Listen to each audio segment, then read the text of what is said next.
This program is brought to you by the partners of A Rood Awakening International. Help others find truth. Support A Rood Awakening International today. You are about to see the final episode of Volume 1 in Michael Rood's unreleased series from 2020, Charting the End. Tonight, we see how the end-time resurrection sequence unfolds in the book of the Revelation, because it's the end of the sixth day, the sun is set, and this is the newer, faster Shabbat Night Live.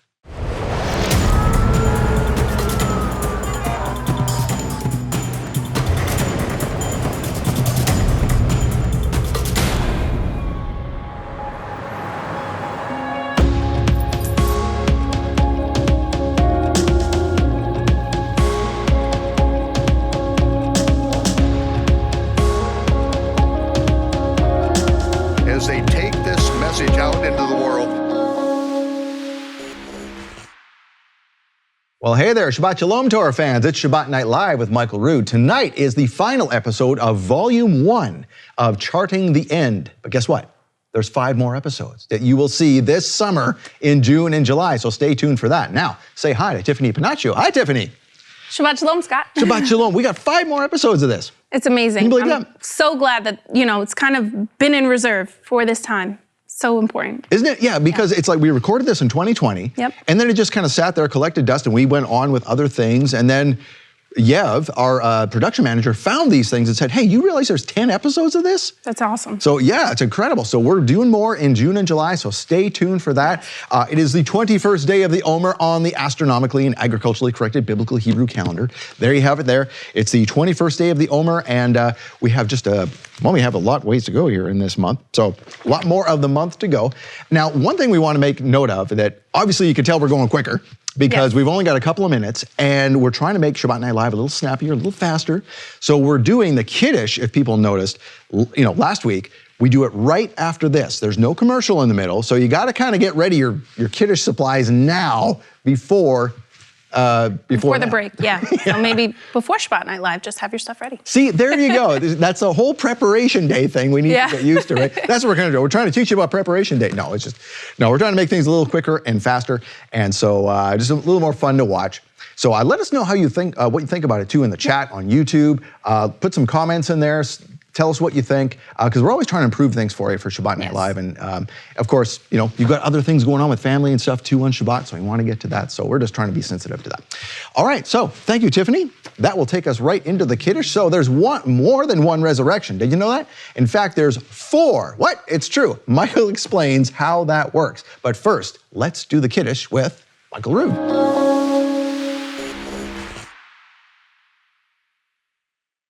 When Yeshua fed the 5,000 with leavened barley loaves in the Galilee, the Pharisees came down on him because they accused him that he and his disciples did not wash their hands before they ate bread. They did not wash their hands with a negelvesser and say this prayer, "Blessed are you, O Lord our God, King of the universe, who sanctified us by your commandments, commanding us concerning the washing of hands." Why didn't Yeshua do that? Why didn't his disciples follow that? Because it is takanot. It is a law which they invented, and Moses said no one is ever allowed to add to or subtract from. But the night of the Last Supper, Yeshua took bread and he put in place a rehearsal that was really put in place by the Kohen Gadol, the high priest after the order of Melchizedek. Melchizedek himself brought forth bread and wine to Abraham, and Yeshua interpreted that very thing. Baruch atah Yehovah Eloheinu melech haolam, hamotzi lechem mi'aretz. This is what Yeshua put in place, that before we eat bread, that we say this prayer. And as often as we do this, we do it in remembrance of him, because his broken body was broken for us, and by his stripes we were healed. So as often as we do this, as often we do it in remembrance of him. And Yeshua took the cup and he said, Baruch atah Yehovah Eloheinu melech haolam, Borei Pri Hagafen. The creator of the fruit of the vine, Yehovah, created the fruit of the vine. He said, this represents the renewed covenant in my blood. As often as you do this, Do this. Remember me. And remember, I will be drinking this with you at the marriage supper of the Lamb. Shabbat shalom.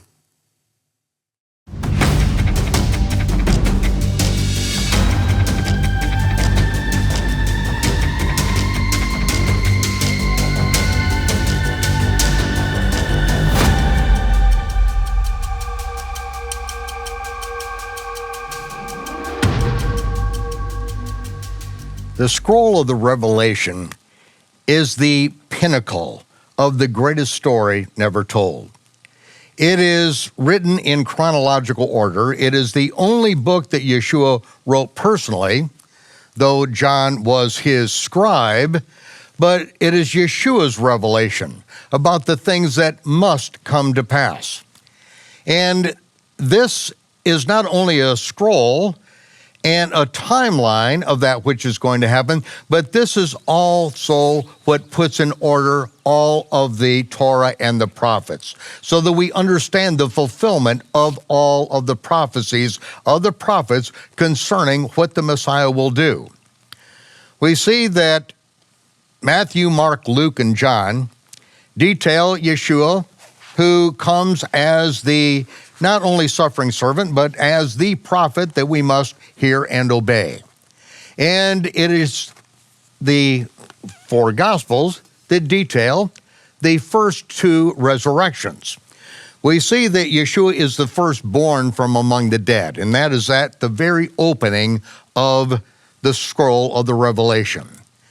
After it is opened up, in which John says, "Grace to you and shalom from he who is, he who was, and he who is to come, and from the seven flaming spirits before his throne, and from Yeshua, the Messiah, the faithful witness, the firstborn from among the dead." And that term firstborn from among the dead is pregnant with meaning, because we do not understand the resurrections and all the resurrections from what is written in the Torah or in the prophets even.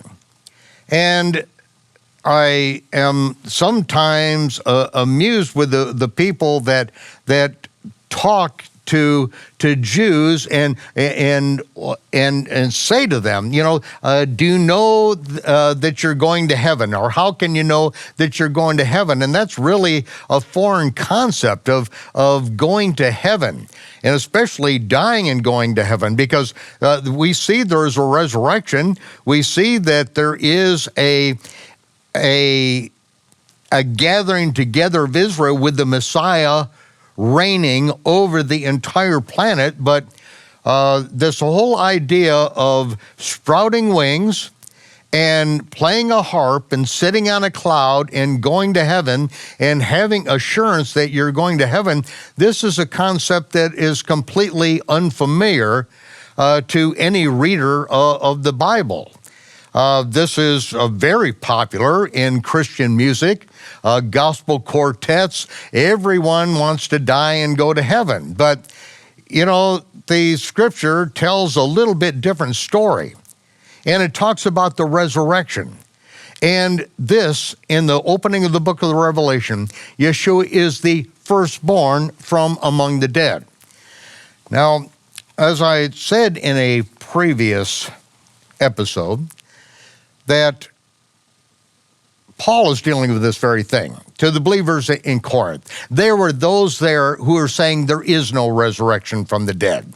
And it could be that with their limited knowledge of the Torah and the prophets, that they really don't see the resurrection, because it's not right in the forefront.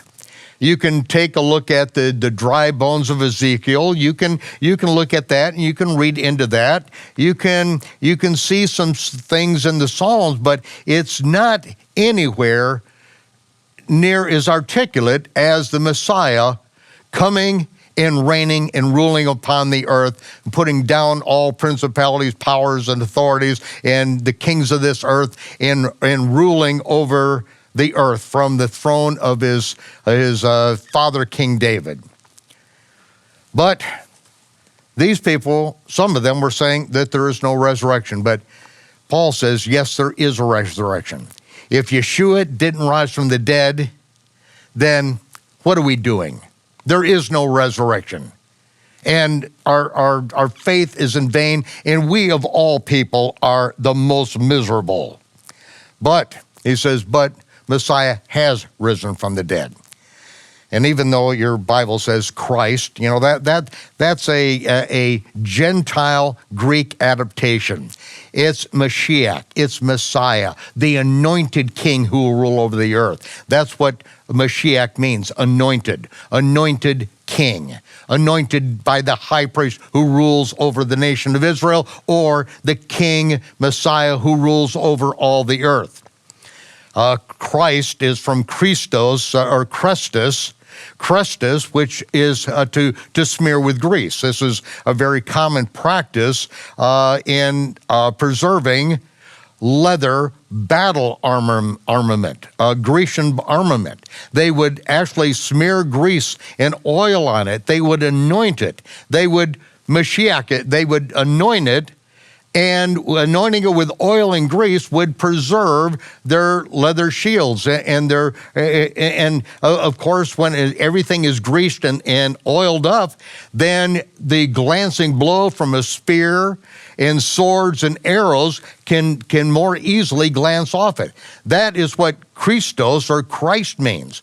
But every time I see Christ, it kind of makes my Hebrew skin crawl. It's like there is a word in Greek, Messias. You know, they did transpose that, and we see it in the Gospel of John that Messias was used, but it's like it's gone the way of all flesh. It's kind of died in our English versions of the Bible. So every time I come to Christ here, I read Messiah. Like every time I come to capital L-O-R-D, I read it Yehovah. Every time I come to capital G-O-D, I read it Yehovah, because that's what it is in the Hebrew. And we want to praise his name. We say, we exalt your name. We glorify your name. And we just say songs. We say things. We glorify your name. Well, what's his name? Praise the name of the Lord. Okay, what's his name? It's like, you know, we reduce the Bible down to phrases without ever looking at what's really behind it. And I'm trying to encourage you, look at the story. Don't mince over these words. You can't take Greek words in your Greek Bible and dial it in under a microscope on a stainless steel table in a Gentile world and expect that you're going to understand that word. No matter how the Greeks used it, you have to go back and understand what does it mean in that culture. That's why we're very thankful to the Septuagint, because we can reverse engineer these words, because we can take these words in Greek from the New Testament, we can then look it up, and now with the computer we can just search for it in the Septuagint, the Greek translation of the Torah, and it just fills it in with meaning.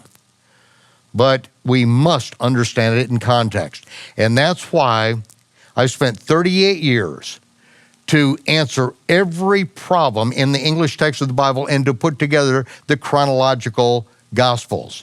More than 300 incidents in the life and ministry of Yeshua in exact chronological order so that you can understand it in context. What is going on? Why is he saying what he's saying? Why is he doing what he's doing? What does it mean in context? That's why the hundreds of footnotes so that the story unfolds. I want the movie to unfold.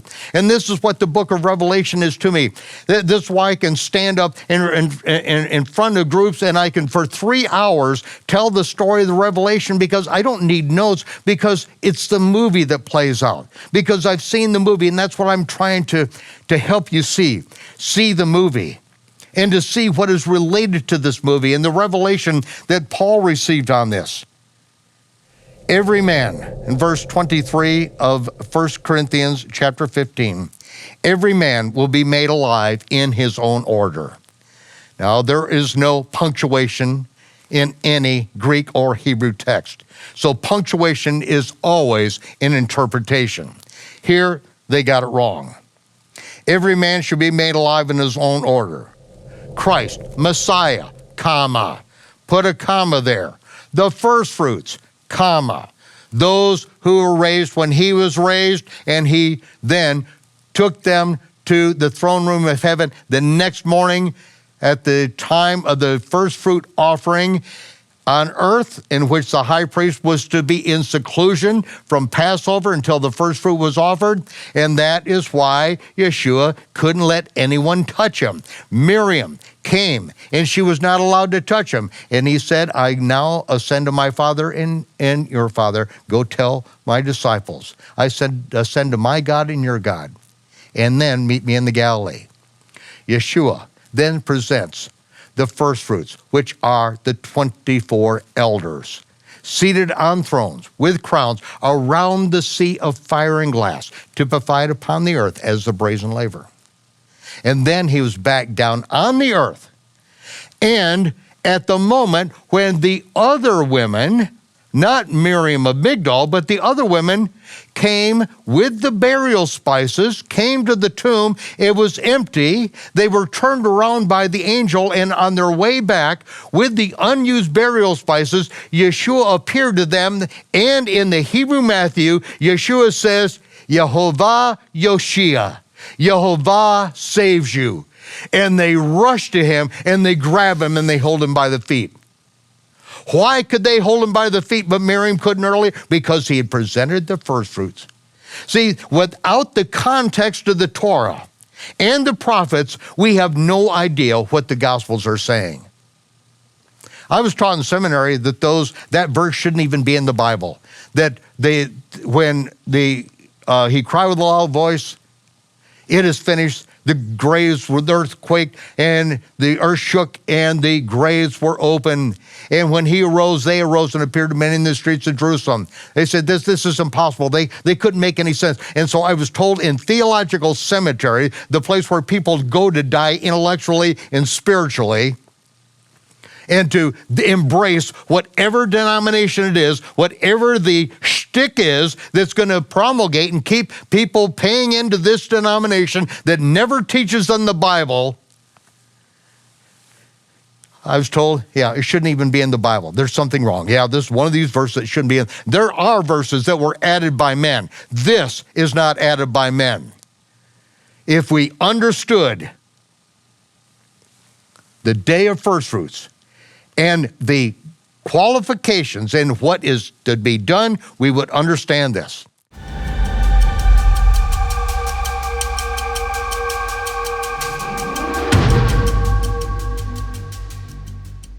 Hey, Torah fans, I just want to take a minute on behalf of everyone here at Rood Awakening to say thank you. Because without you, nothing happens. No Shabbat Night Live, no MichaelRood.tv app, no social media updates, no new videos on YouTube or Rumble. Without you, no one would see anything from Michael Rood or any of the other guest teachers we have on our programs. There's no corporate safety net with a pile of money in case there's not enough. There's no government grant that keeps things going. And we don't ask companies outside this ministry to pay for commercials. In fact, some have offered and we have declined because that's not the way Yeshua did it. Yeshua's ministry needed donations from his followers. Several times in the Gospels, we see that Yeshua asked the disciples to buy something. Without money, how would they do that? They all left their jobs to follow him. And not to mention, the disciples even had Judas to keep track of the money. We don't like asking you to donate. That's uncomfortable for anyone, but we do want to thank you for doing it. You are the reason for every Rood Awakening. Thank you. So, Messiah, comma, the first fruits, comma, those who are Messiahs at his coming. Those are the saints, and we're going to read about that. Then the end resurrection, in which death and hell are cast in the lake of fire. Those whose names are written in the book of life are cast in the lake of fire, and we're going to see that. Then the end, I'm going to read verse 24. That's the last one. Messiah, the first fruits, those who are Messiahs at his coming. Then the end, when he shall have delivered up the kingdom to God, the Father, when he will have put down all rule and authority and power, for he must reign till he's put all enemies under his feet, and the last enemy that shall be destroyed is death. When does that happen? The end of the scroll. He destroys death in the lake of fire. And some are saying, as it continues on, well, how are the dead raised? With what bodies do they come? I think this is beautiful. This is verse 34. How are the dead raised up, and with what body do they come? And he says, thou fool, you idiot, that which is sowed is not quickened unless it's buried. It's in you take a grain of wheat, as he goes on to say, a grain of wheat, grain of barley. It has to die. You have to bury it, and then that seed which you put in is not the same body that comes out. It changes. It comes out of the grave in a new body that is living. It looks like it's dead, but it comes out of the grave alive, sprouts out in its new life. And he says, you fool.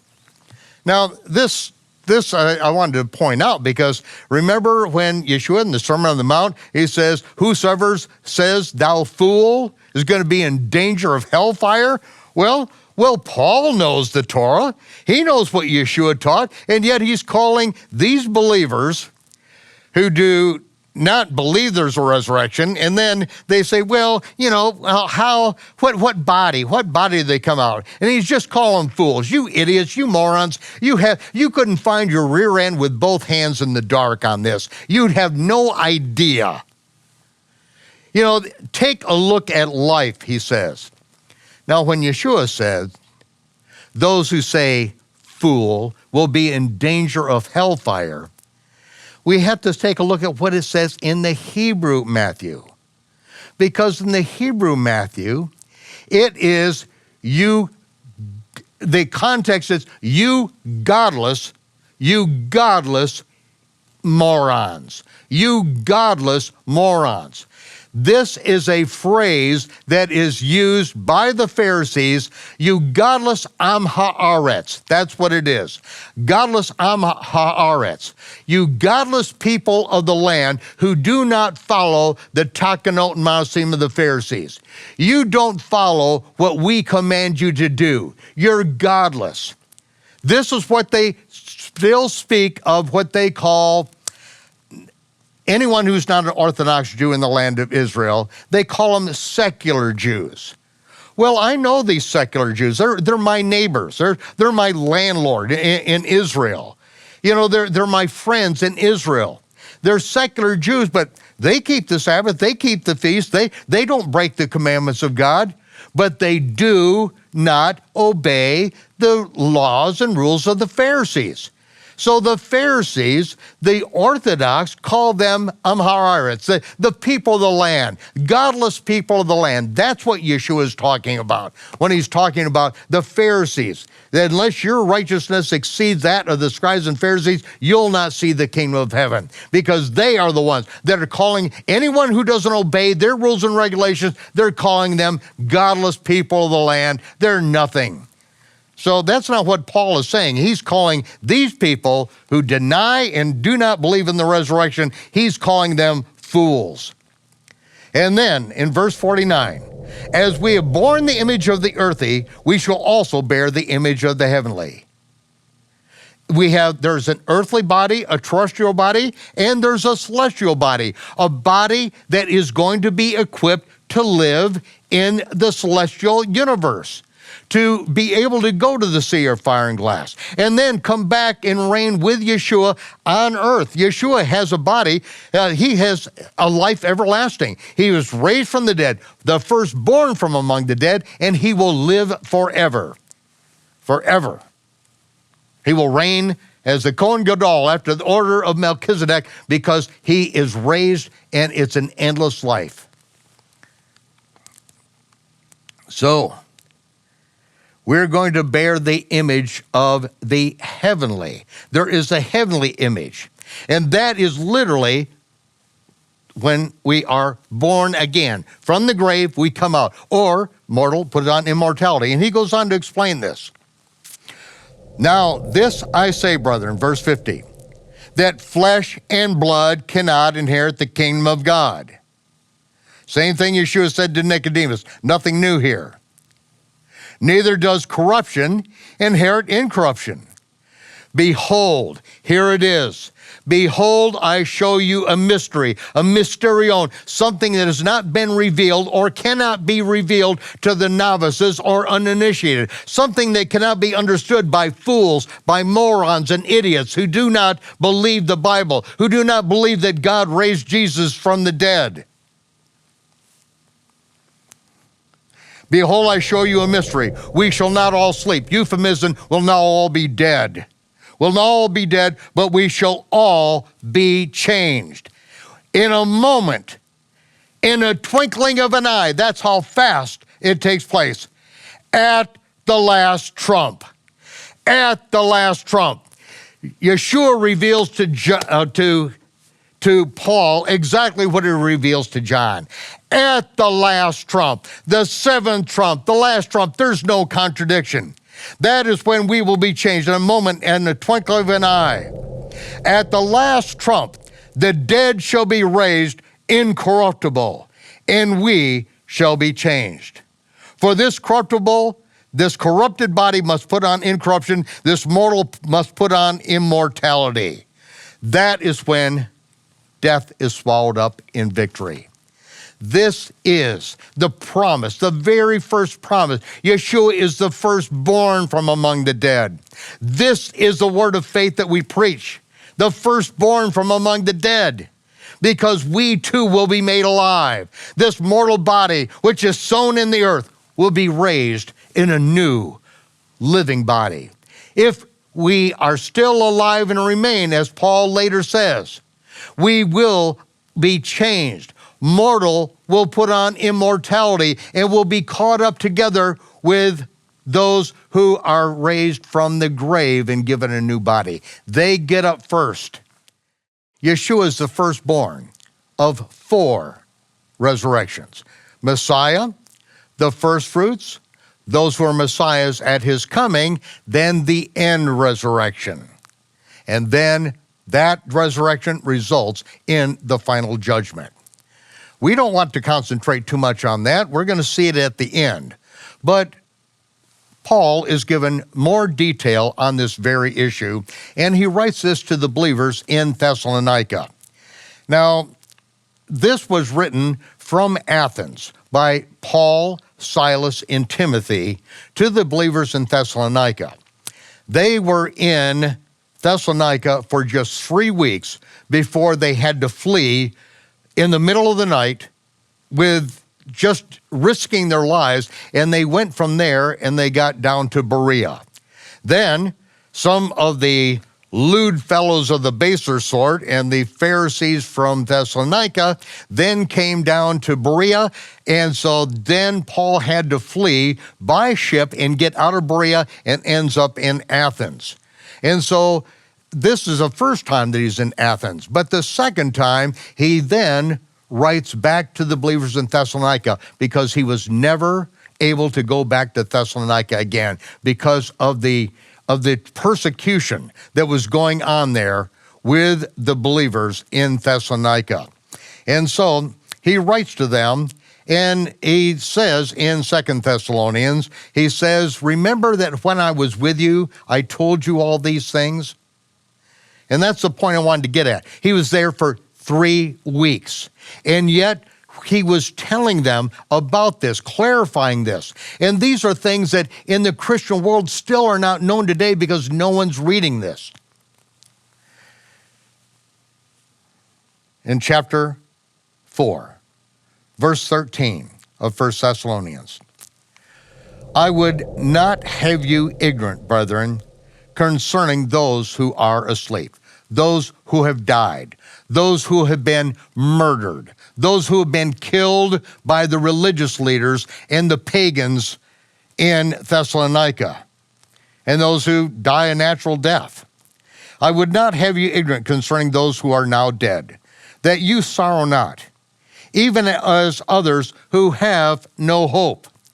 Because we know that Yeshua was raised from the dead, and so we have that hope. We believe that God has raised him from the dead, and we shall, in the future, be saved. The captain of our salvation will save us. We are not sorrowful as others who have no hope, because if we believe that Yeshua died and rose again, even so them also which are dead, which sleep in Yeshua, will God bring with him. Then it says, for we say this to you by the word of the Lord. Now we could say that, we can't tell, but this is by the word of Yehovah or by the word of Yeshua. It's one and the same. Yeshua doesn't speak out of place. He doesn't say something that the Father doesn't say, and the Father communicates to the Son. He's sitting at his right hand. So the word can be interchangeable here, like this. But this we say by the word of Yehovah. This isn't his personal opinion. He is stating it. This is the word of Yehovah.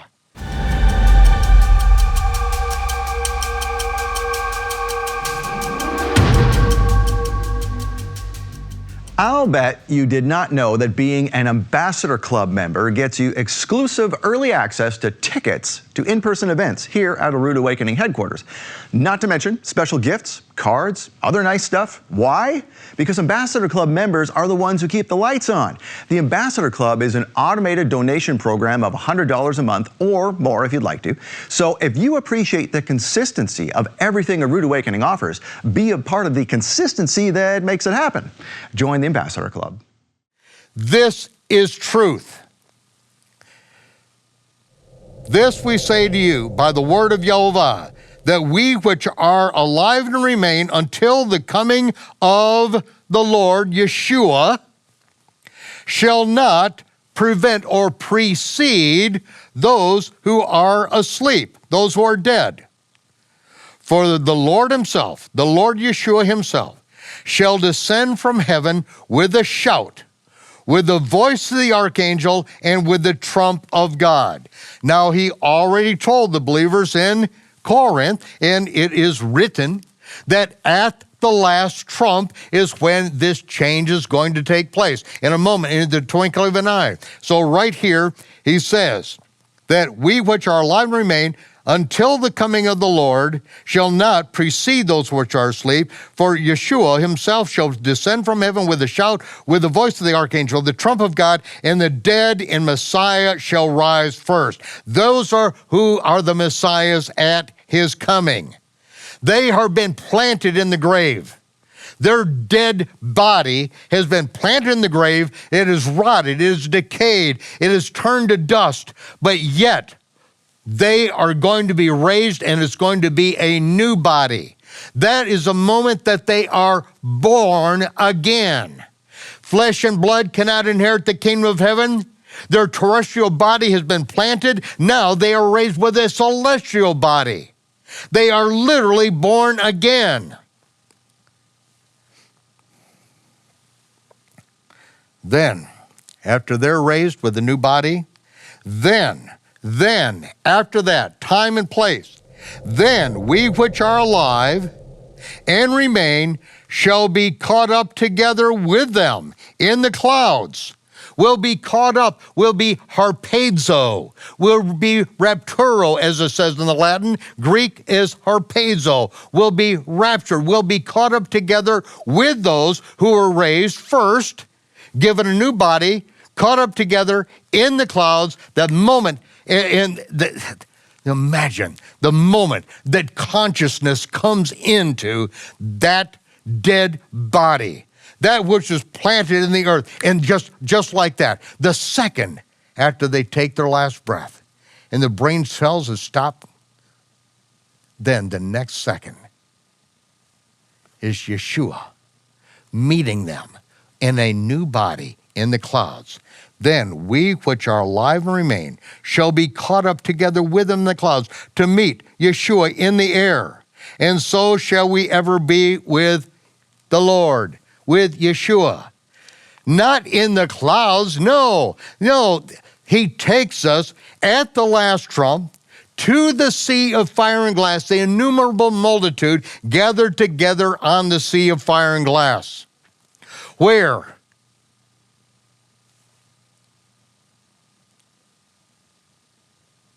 I'm going to have to save some of this story when we get deeper into the scroll. It's hard not to tell you right now because I love to tell this story. I get to tell it all the time and to be able to share this with you. And I'm sharing this with you so that you will take other people on this journey.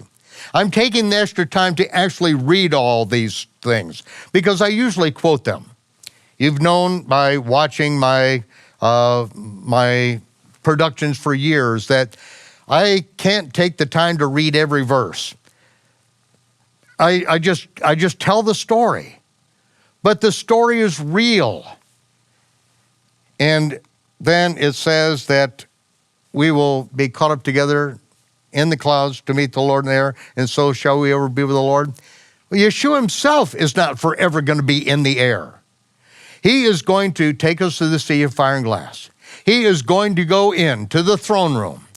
And then 7 angels with the 7 bowls of God's wrath are going to come out of the Mishkan in heaven. Those bowls of wrath are smoking with the wrath and fury of God Almighty. And an angel cries out from the throne room, no one enters into the Mishkan, into the tabernacle in heaven until the bowls of wrath are poured out. And when the doors open up and these angels walk out in fire and smoke and thunder and lightning, and it says, and the Ark of the Covenant was seen in the tabernacle in heaven. The Ark of the Covenant, which was buried by Jeremiah, which will be revealed in the last days, which will be caught up together with the saints, will be brought to the Mishkan in heaven. And then when the bowls of wrath are coming out, that's when John looks in and he sees the Ark of the Covenant, which is the throne of Yeshua, where he will sit for the marriage supper of the Lamb. And then he will bring it down to the earth and he will sit in that throne and rule over the earth from Jerusalem. But it says no one enters until the bowls of wrath are poured out. The bowls of wrath are poured out one after another. And when the 7th bowl is poured out, then the cry goes out, it is finished. It is finished. And then we wait to hear our names called. And those who are called by name, and their garments are absolutely spotless and bright, and their garments are the living, righteous acts of the saints. And that's what they're clothed with. They get ushered in to the marriage supper of the Lamb. There's only one way to describe that intimacy of Yeshua's faithful is the marriage supper of the Lamb, his bride, his most intimate, his best friends, the ones called by name.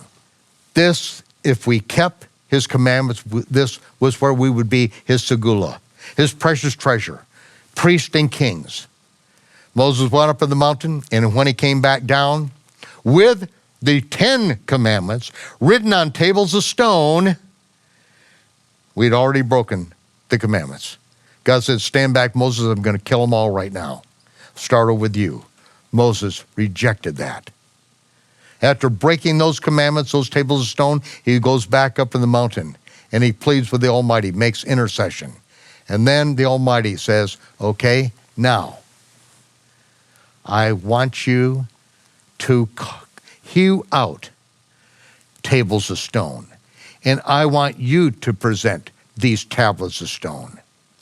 And I will write the same commandments on these tablets of stone. Paul, speaking of this very thing, speaks of it. And he talks about this to the Corinthian believers about presenting our hearts. We present our hearts, the tablets of our heart, and the Almighty writes the same commandments on that. This is the picture of the renewed covenant that Moses presented. The first one was broken. We broke the commandments of God, but here's the opportunity to present our own hearts and let him write the commandments on it. Because Yeshua washed us with his own blood. He paid the death penalty for the broken blood covenant. He who knew no sin became sin for us, and now he has renewed the covenant with us. In Jeremiah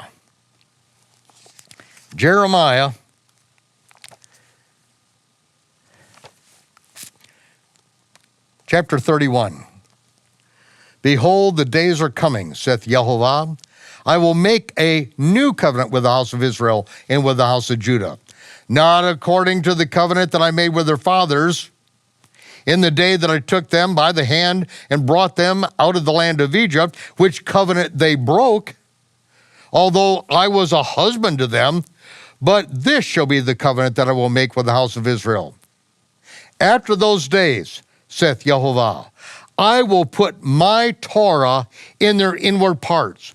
I will write it in their hearts, and I will be their God, and they shall be my people. And they shall teach no more every man his neighbor, and every man his brother, saying, Know Yehovah, for they shall all know me, from the least to the greatest. And I will forgive their iniquity, and I will remember their sin no more. Now this is not all fulfilled all at once. But Yeshua said, when he took the cup, he said, this is the representation of my blood. The blood which will pay for the broken blood covenant. This is the New Testament, or the renewed covenant in my blood. He is quoting Jeremiah. I will make a new covenant. The word is renewed. Hadash, renewed, just like the moon. Chodesh, it is not a new moon every month. It's a renewed moon. And he renews the commandments by writing them on our heart. That is what it means to be a follower of Yeshua. This is what it means to be a true believer. It doesn't matter. I hear people calling themselves Christians all the time, and the Torah isn't written in their hearts. They have enmity against the Torah of God. They will not be constrained by God's Torah, by his instructions. They don't want to be constrained. They want to live however they want. They want a new covenant that's nothing like the first one. They don't want God to write the same commandments on their heart. They want new ones, like grace. Grace is a license to do whatever you want, to whatever sin you want to do. You can break the commandments of God because you're under grace. That is a lie from hell. Because if you have the Spirit of God, if you've been begotten by the Spirit of the living God, then the Torah is written on your heart. You want to obey. You may have to learn it yet because you have not been raised with it. You've not known it. You've never known it. But when that Spirit is written on your heart, then you want to obey. You desire to obey. And only if you're taught by those who represent Satan will you have enmity against his Torah. And that is what religion does. It turns us away from the instructions of the Almighty. It hardens our heart that the Torah is supposed to be written. But one day, the earth will be filled with the knowledge of Yehovah. Yeshua will sit on the throne, and his priests and kings will make his word known in every nation throughout the earth during the millennial reign of Messiah. For months at a time, our production staff sits in their office working away, not having any contact with the outside world to know if what we're doing makes any difference. Well, then we get letters from around the world that lets us know, yes, this is making a difference in people's lives. It's turning them from religion to the truth. It is getting the gospel of the kingdom out to the world, and the responses we're getting back now as volunteers come in to get it into their language. But it's not possible. None of this is possible if not for the people that support this ministry, that pay for the phones, the lights, the salaries, everything that it takes to do this. Every broadcast, thousands and thousands of dollars is poured into it as we then pay for these broadcasts to go out on network TVs all over the world. Ladies and gentlemen, we are not going to stop. We are in this until the sea of fire and glass, and we invite you to be a part of it. If you have not yet donated, this is your opportunity. If you have, thank you. Thank you. We are changing the world, one person at a time, one nation at a time. Thank you. Shalom, Torah fans. Give this video a thumbs up and share it with a friend. Tap the subscription button and the bell icon. And I promise to update weekly with in-depth biblical research. Be sure to download the new michaelrood.tv app for both mobile and home devices for even more commercial-free content.